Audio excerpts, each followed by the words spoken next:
Igreja Católica pode falir? Ela está falindo? Que história é essa? Essa frase muitas vezes aparece na internet, às vezes falam que a Igreja Católica é rica, sempre ligando aí ao dinheiro, ao lucro, aos grandes bens ou ouros que tem dentro da igreja. É sobre isso que nós vamos falar no vídeo de hoje, reagindo a um trechinho de um podcast aqui, tá bom?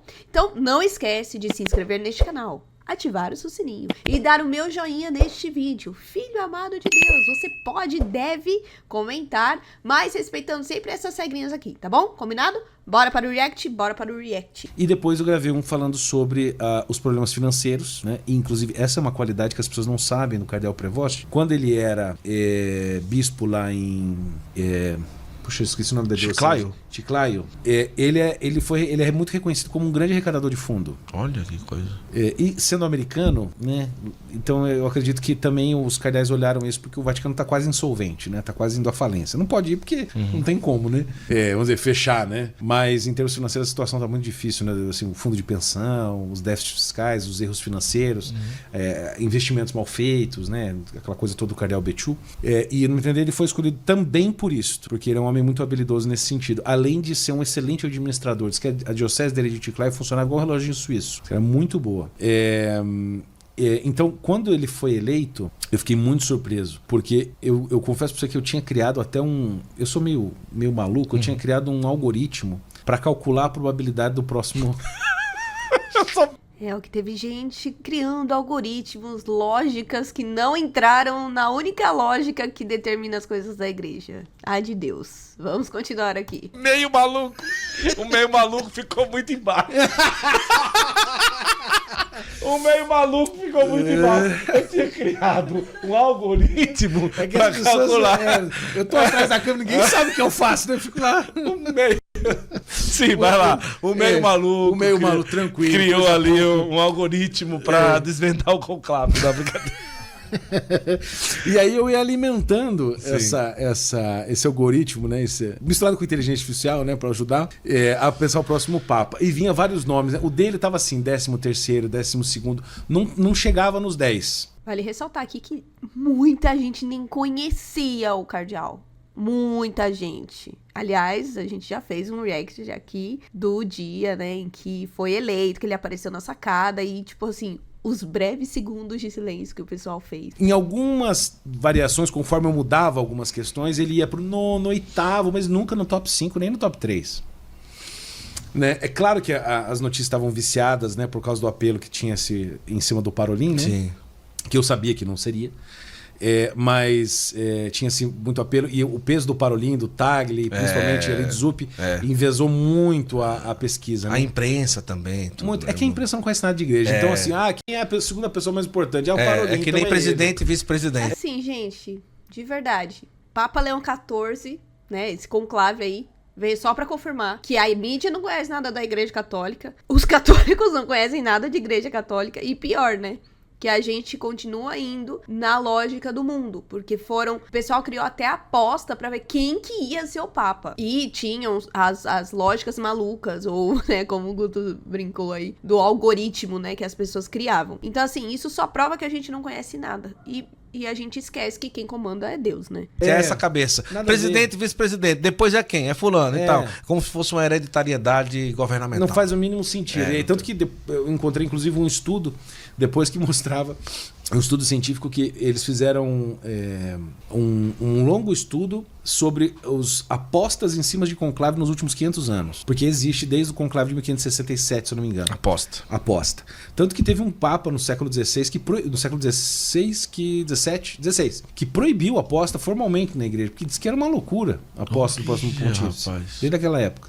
E eles descobriram que as apostas erram, aliás, elas só acertam 3 em cada 10. Então, é muito baixa a taxa de acerto, abaixo dos 30%, assim, era 27 alguma coisa por cento. Taxa de acerto, isso é praticamente, né, assim, você não sabe, não tem certeza nenhuma, né? Não tem efetividade nenhuma. Não tem efetividade Mas nenhuma. O algoritmo do Bernardo... Óbvio, errou também, né? Então... Todo mundo errou, gente. Eu falo aqui em casa toda vez isso. Todo mundo errou. A única pessoa, se você viu outra falando, deixa aqui nos comentários. Mas a única pessoa que eu vi falando, analisando sobre o cardeal Prevost, antes de ser Papa Leão XIV, foi a Mirth Medeiros. Inclusive, muita gente não dá valor ao trabalho dela, mas ela foi a única que de fato falou isso. Inclusive, depois que ele se tornou aí, né, o Papa Leão XIV, o pessoal começou a mencionar muito ela, porque ela foi a única que trouxe uma análise e uma reflexão sobre isso, principalmente ao final do conclave. Mas fiquei muito surpreso com a escolha, um homem muito equilibrado, um canonista, assim, muito... Todo mundo ficou muito surpreso, todo mundo caiu na mesma questão, né? Não conhecia, não ficou surpreso, teve gente que ficou chocado. Aliás, teve muitas lives na época lá do conclave, pós-conclave, né? Já com a resposta, que tinha live que o pessoal tava perdido, porque não sabia quem era. Então isso só mostra o nosso desconhecimento. Mas, esse trecho, né, que o Bernardo fala de... Aliás, acho que a gente nunca reagiu ao Bernardo Kister aqui. Era um canal que eu acompanhava bastante, bem lá no comecinho, e que depois eu parei de acompanhar, porque eu passei a não concordar com quase nada do que ele falava. E aí ele trouxe até essa questão da situação financeira do Vaticano, né? Quando eu vi isso, eu pensei assim, gente, porque antes ele fala aqui do Papa Francisco, né, que teve alguns documentos que na visão dele trouxe dúvida, trouxe ambiguidade, enfim. E aí ele fala dessas questões financeiras, né, de que a situação do Vaticano tá insolvente, tá quase indo à falência, mas que não pode ir à falência. Vamos ser bem sinceros aqui, quem é católico sabe disso. A igreja, ela nunca teve lucros como History Channel mostrava. E aí são duas realidades que aparecem, se você acompanha a History Channel há muito tempo que eu acompanho, são duas realidades, né? Ou o Vaticano é super rico, tem ouro, tá babando ouro. E outros a igreja católica vai falir, agora chegou a hora dela falir. E é por conta exatamente de falas como essa. Por quê? Gente, a Igreja Católica, o objetivo dela não é lucrar. Apesar dela ser uma instituição, o único lucro da Igreja Católica é ter muitas almas para Deus. Então, essa é a maior preocupação em relação a isso. Claro, existe o dinheiro, sim, para pagar as contas, para pagar a água, para pagar todos os materiais que existem lá. E sim, as coisas católicas são muito caras. Se você já foi aí da parte litúrgica, você sabe quanto custa um cálice, quanto custa uma roupa de padre, então as vestimentas do padre. Então, não é fácil ser igreja, né? Num mundo como o nosso, globalista, capitalista, enfim. É muito caro. E essa realidade do Vaticano, claro, né? Como ele falou aí, teve muitos escândalos, teve erros, tem também a questão de que as coisas vão crescendo e ficando mais caras. E, inclusive, o Papa Francisco buscou fazer muitas reformas. Aliás, o Papa Francisco disse, né, que eles precisavam de contas claras, com controles eficazes de gestão responsável. A igreja deve dar exemplo também na sua administração. Porém, é um grande desafio, porque existem pessoas que usam a igreja, e isso não é só a católica, né, várias igrejas, como um meio de lucro para elas. Então, acaba acontecendo caixa 2, muita corrupção, o Banco do Vaticano já passou por grandes escândalos. Então, sim, é uma luta muito constante aí. O Papa Francisco, entre 2021 e 2023, ele declarou aí que tinha um déficit de 50 a 60 milhões de euros, né? E enfatizou que isso não era a falência da Igreja Católica. Ele também aplicou outras questões, principalmente em relação ao fundo de pensão, a questão das corrupções que vieram à tona aí, né? Da má gestão. Teve o escândalo do prédio de Londres, que foi até o que o Bernardo comentou. Porém, o Papa Francisco sempre trouxe as transparência que precisa ser trazida, fez mudanças na questão de gestão de investimentos, do banco também do Vaticano. O Papa Francisco, eu me recordo que ele fechou umas 5.000 contas que eram suspeitas, teve auditoria anual, conformidade com os bancos europeus. Então, assim, a Igreja Católica cuida, sim, da parte espiritual, mas também tem a parte administrativa.